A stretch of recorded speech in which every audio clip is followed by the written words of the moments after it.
This section gives us a technique that we can use to integrate functions that either A, are very difficult to integrate using traditional means, or there's no way they can be integrated, and those are called non-elementary functions.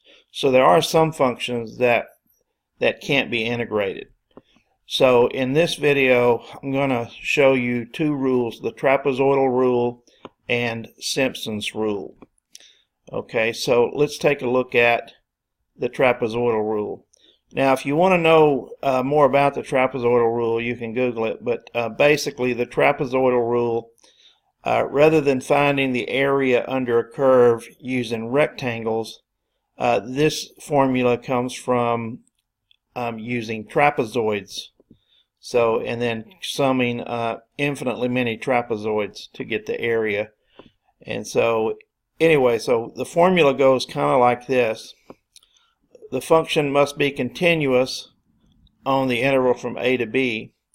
And so the trapezoid rule for approximating an integral from a to b, where the function is f of x, is simply you take the difference of b and a, so you take b minus a, and then you divide by 2n. Now n is something that you have to determine ahead of time, or you discover how big you want n during the process.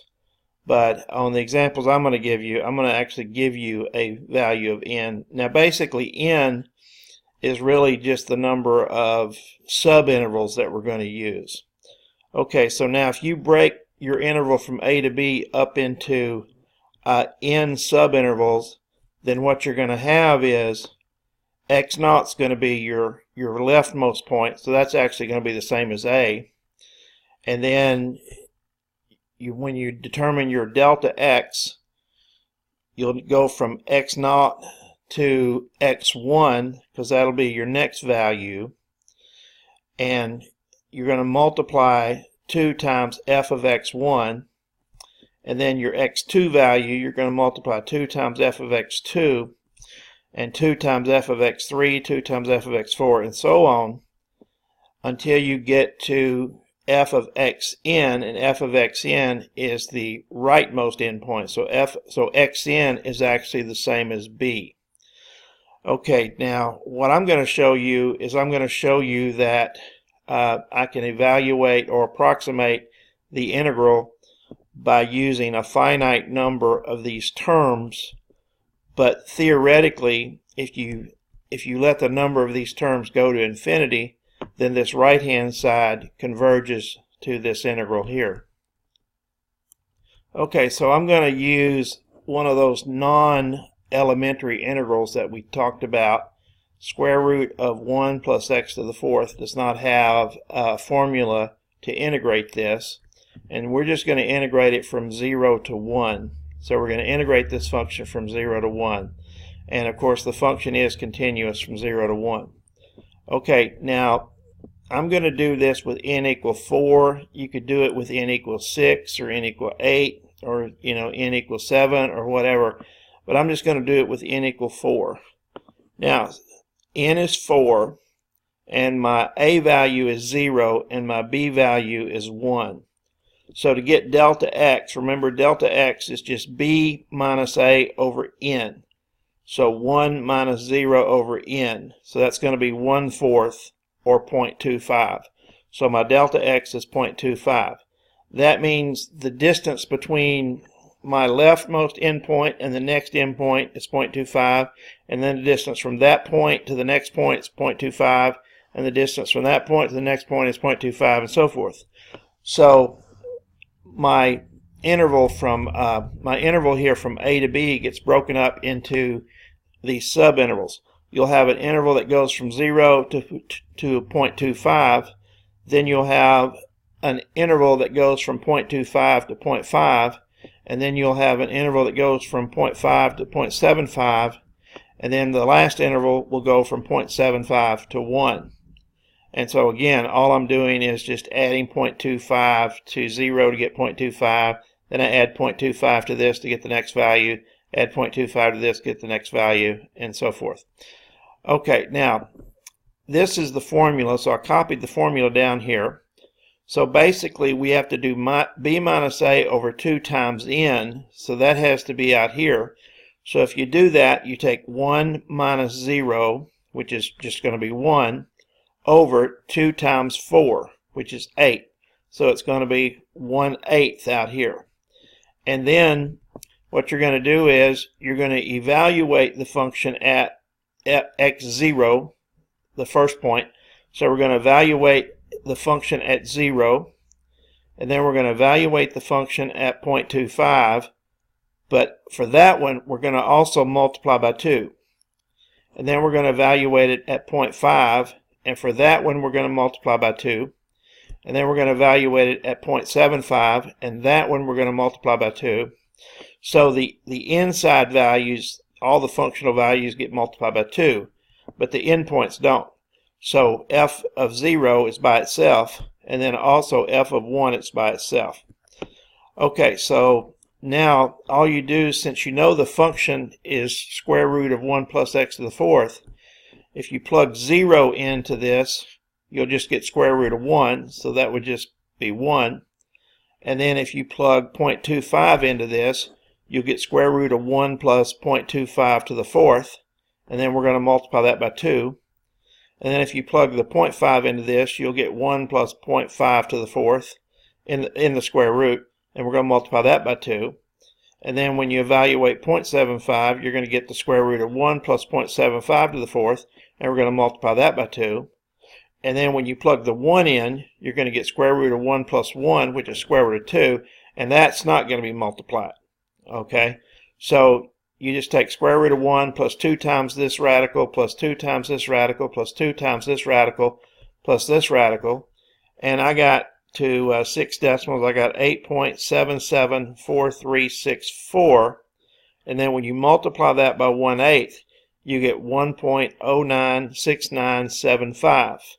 And so that's how you apply the trapezoid rule to an integral. Now there is some documentation that shows you the error that you would get if you let n be certain values. So I'm not going to cover that in here, but obviously if we change this to n equal 8, then our answer would be a closer approximation. And then of course if n was 16 or 12 or whatever you want to do, it would even be a closer approximation. So anyway, you know, just for grins here, let's suppose that I did 8. Let's just suppose I did 8 of these. Okay, well then I would have n would be 8. So I'd have 1 minus 0 over 2 times 8. So this fraction would be 1/16. And then I would have a lot more of these points, because x naught would be 0. And then I'm going to just say these in fractions because it's easier for me. So x naught would be 0. And since b minus a over 8 would be 1 over 8, then x1 would be 1/8, x2 would be 2/8, x3 would be 3/8, x4 would be 4/8, and so forth until you got to x8, which would be 1. And then you could do this with those 9. You'd actually have 9 terms, so you'd have 9 of them then to plug into this formula. But still, for f of 0, it'd be by itself, and f of 1 would be by itself. But all those other functional values would be multiplied by 2. But anyway, if you did that, you would actually get a closer approximation to the actual value. So, but anyway, that's how you apply the trapezoidal rule.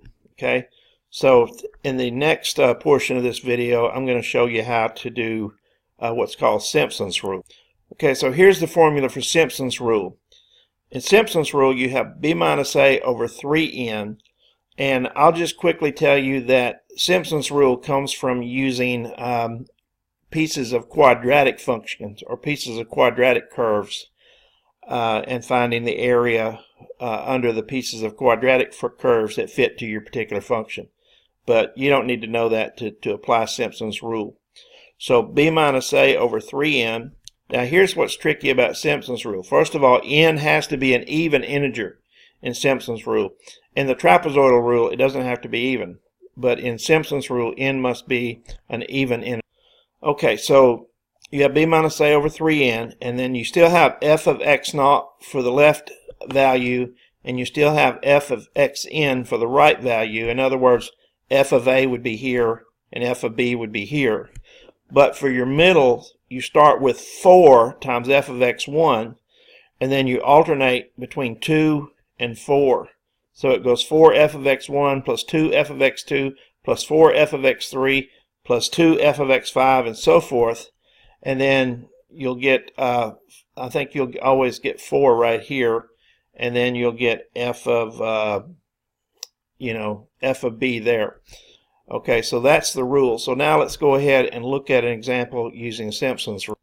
Now I'm going to do the same integral with Simpson's rule here. And here, if I'm going to integrate from 0 to 1, so b minus a over 3n, I'm still going to use n equal 4. So b minus a over 3n would actually be 1 over 3 times 4, which is 1/12. And then I would plug into this function. I still have the same points here because I'm using the same b, a, and n here. So I'd still have 0, 0.25, 0.5, 0.75, and 1 for my values.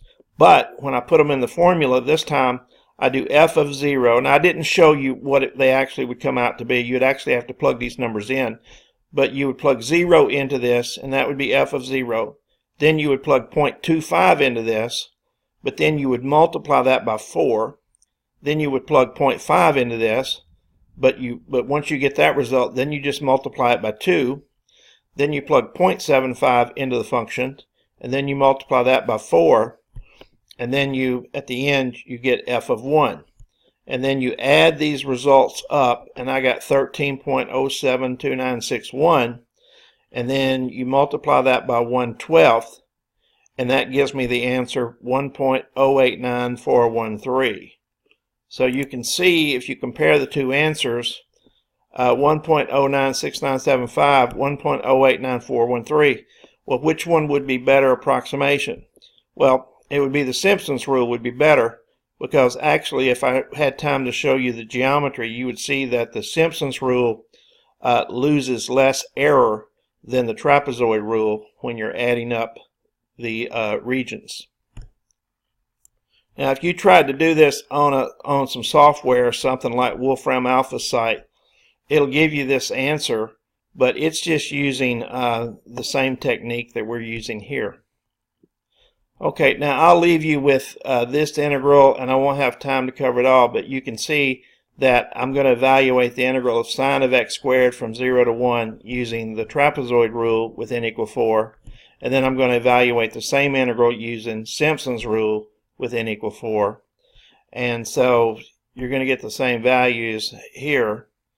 So you're going to get the same values here, 0, 0.25, 0.5, 0.75, and 1. And then you can see in Simpson's rule, I still have 1 minus 0 over 2 times 4, which is 1/8. And I do f of 0 plus 2 times f of 0.5 plus 2 times f of 0.5 plus 2 times f of 0.75 plus f of 1. And then when I do that, I get, sine of 0 squared, and then here I get 2 times sine of 0.25 squared, 2 times sine of 0.5 squared, 2 times sine of 0.75 squared, and then sine of 1 squared. And then you just grab your calculator and figure out what all that adds up to, divide by 8, you got your answer. Okay, now make sure your calculator's in radian mode when you do that. And then if you do the same thing for Simpson's rule, you have the 1 over 12 again, 1 minus 0 over 3 times 4. But then you have f of 0 plus 4 times f of 0.25 plus 2 times f of 0.5 plus 4 times f of 0.75 plus f of 1. And then if you add all these up and divide by 12, you get 0.309944. And actually, Wolfram Alpha says this is about 0.31 is the actual answer. And so, you would achieve more accuracy if you use larger values of n. But I think I've done a sufficient job of showing you here how to apply the trapezoidal rule and Simpson's rule in order to evaluate integrals. And this is called numerical integration.